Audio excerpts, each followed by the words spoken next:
This episode of Broome County COAD's Preparedness 101 is about using the NOAA's Inundation Mapping Tool, which can be utilized by people in flood-prone areas to understand the risks their property faces against flooding in order to be better prepared.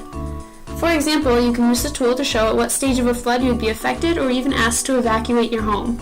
If you know this, you can better prepare in case that ever happens. So the first step of using the Inundation Mapping Tool is to go to water.weather.gov/ahps/inundation.php.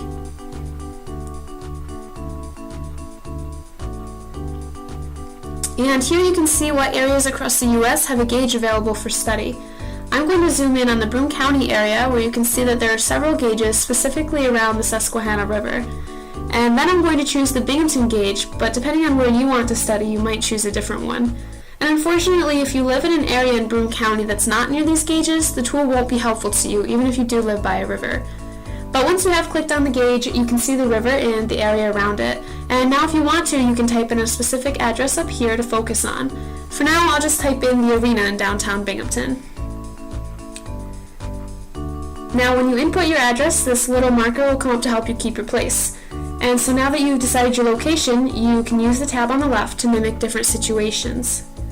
Under the data type Inundation Levels, you can view different historical cresting points along the river, which are points at which the water has been at its highest level in previous flood events.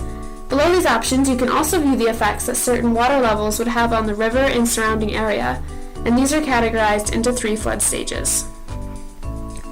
But under the data type flood categories, you'll find the tools that are most likely the most useful to you. Here you can toggle between different flood stages to see their effect on the area, so you can check the boxes on and off to compare them.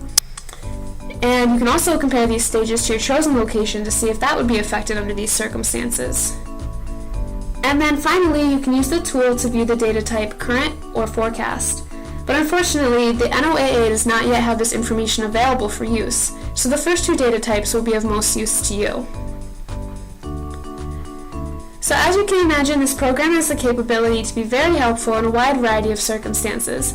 Use it to see at what stage of a flood your home would be affected so that you know when to prepare for a disaster. And check back at our channel soon for more episodes of Preparedness 101. Thanks for watching.